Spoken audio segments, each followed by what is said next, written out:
Marcos ang dahilan ng gulo ng Pilipinas na ito. Maliwanag naman po talagang merong kidnapping, maliwanag naman po talagang hindi tumaan sa ating legal system yung kanilang pagbaba ng aeroplano, nilipat nila ng aeroplano, nilipat na nila sa labas. Pagkatapos, ang masama nito, iniwanan nila sa ibang bansa, walang aid, walang tulong galing sa gobyerno ng Pilipinas. Inabando na nila yung Pilipino sa ibang bansa, nag-iisa siya doon. Nakakagalit po yun.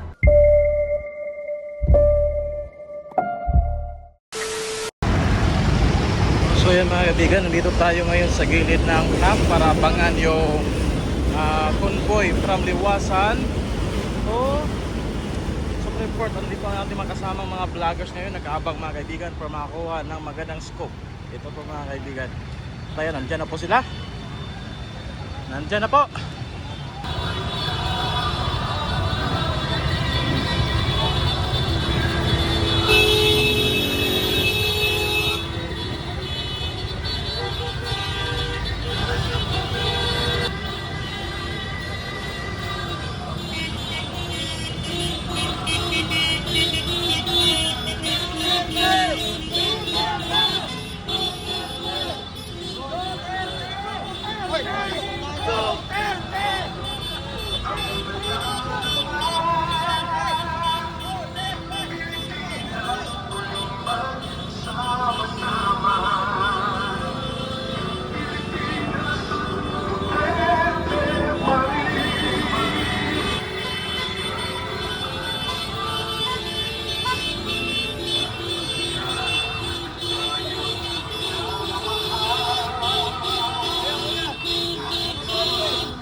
ikaw ang nadarama. Pilipinas muling magsama-sama. Pilipinas, Duterte pa rin ang tunay na nagmamahal sa atin. Laban niya ay laban natin. Pilipinas, Duterte pa rin.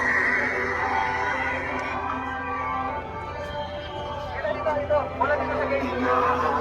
Ayaw Baito sa mapan. Wala dito sa gate ka. ipag Wala sa gate, wala sa ban.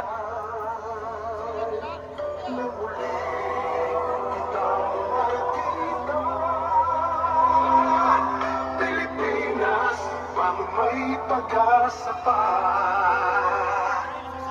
Pilipinas, Duterte pa rin ang tunay na nagmamahal sa atin. Laban niya ay laban natin. Pilipinas,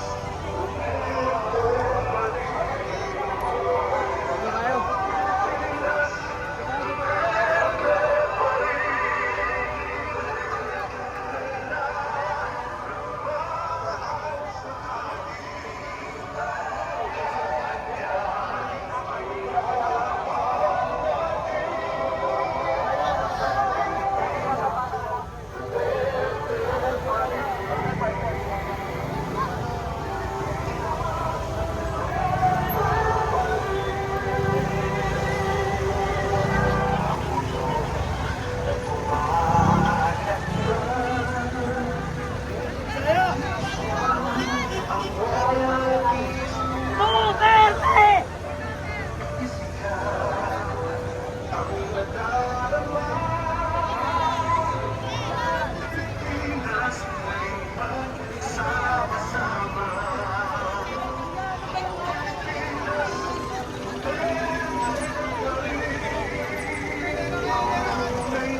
Hello, lahat ng mga lawyers natin tinatawagan dito sa harapan para ihatid yung ating motion and manifestation. Lahat ng mga lawyers tinatawagan po dito sa harapan.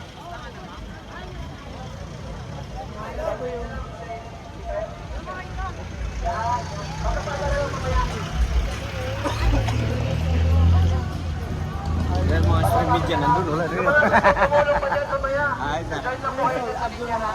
Ay, lalabas natin yung dokumento. Ano ha?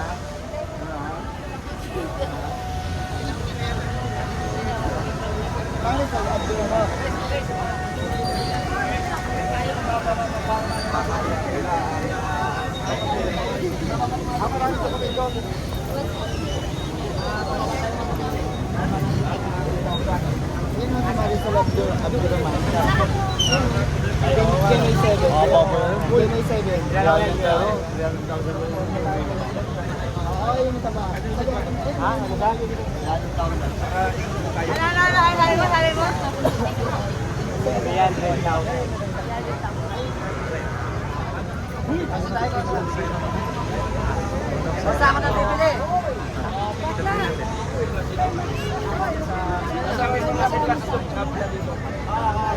Sabuta kami na. Punta naman din dyan. Punta naman ba?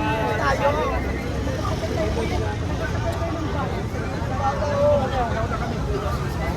Tanya yung paglabas namin. Pasok kayo.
Bayang minamahal,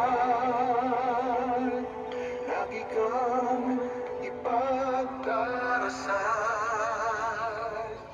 na muli kitang makita.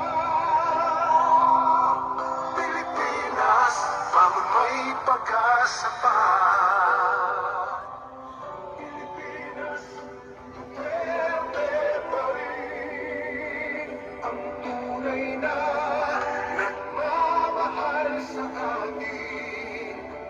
Laban niya ay laban natin. Pilipinas, Duterte pa rin. Pilipinas, Duterte pa rin. Ang tunay na nagmamahal sa atin. Laban niya ay laban natin. Pilipinas, Duterte pa rin. Pilipinas, Duterte pa rin.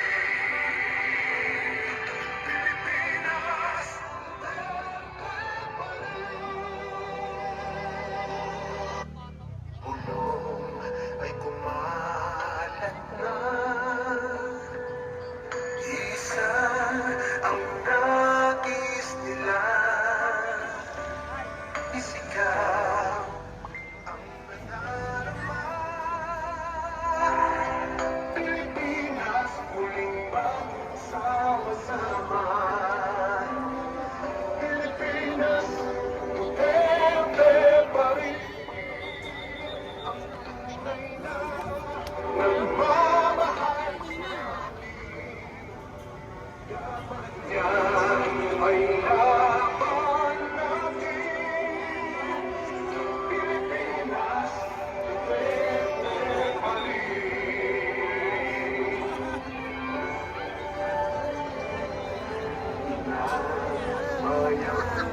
Nilalagay yung sa dito.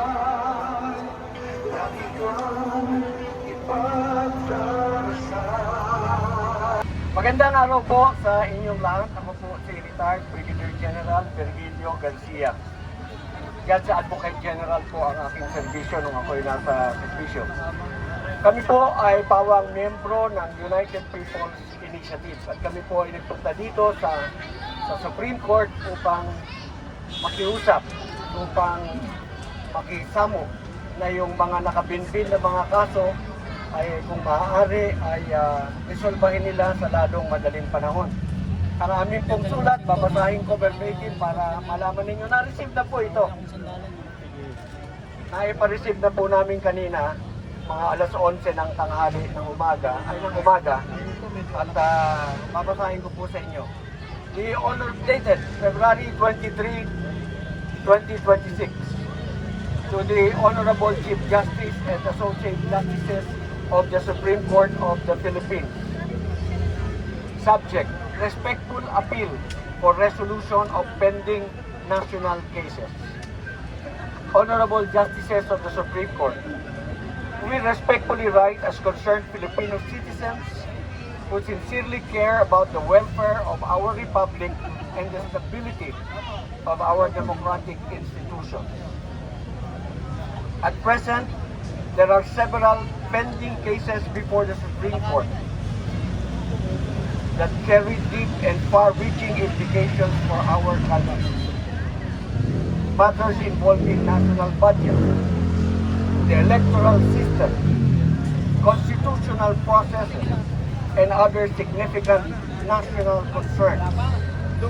Among these cases are, number 1, Rodrigo Roa Duterte, Ronald De La Rosa versus Honorable Lucas Bersamin. Case number GR number 278747. Isidro Tom Ungap versus House of Representatives. General Appropriations Act of 2025. GR number 277975. Veronica Duterte versus Nicolas Torre. Ito po yung tungkol sa kidnapping ni Presidente Duterte. GR number 278768. Sara Duterte versus House of Representatives. Ito po yung alleged sham impeachment complaint. GR number 278353. Attorney Israelito Torion versus Comelec and M. Miru.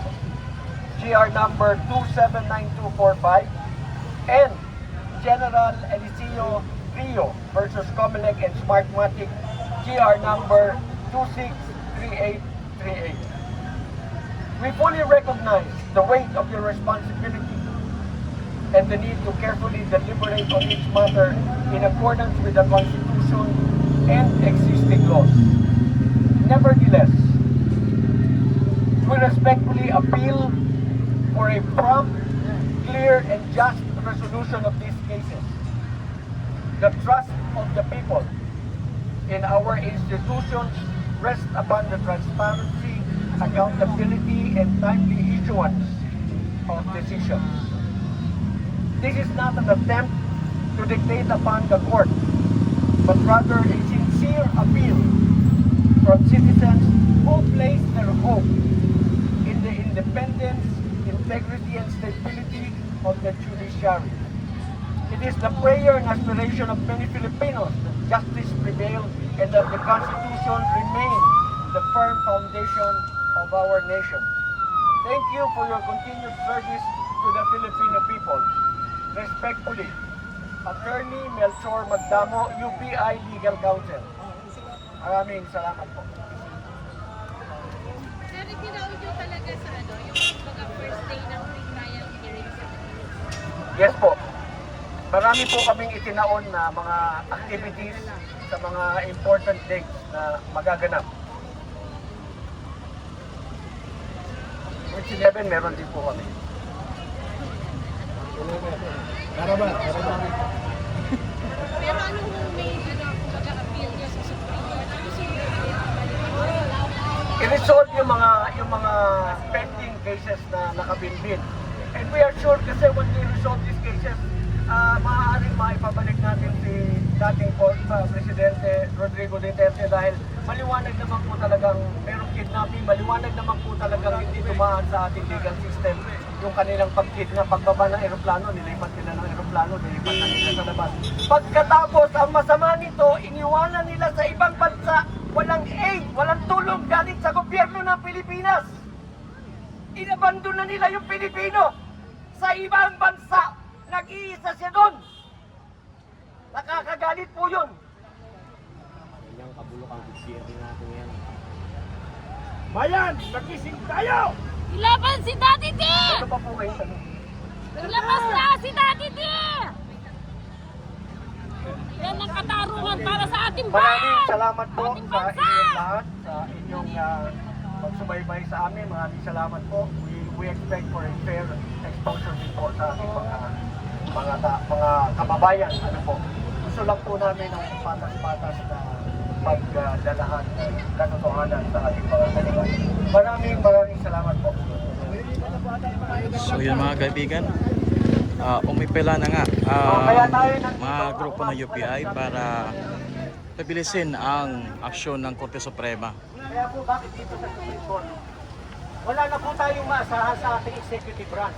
Ganon rin po sa legislative branch, wala na tayong maasahan. Alam naman ng lahat yan. So dito ang huling bastion ng hope ng ating bansa, ang Supreme Court.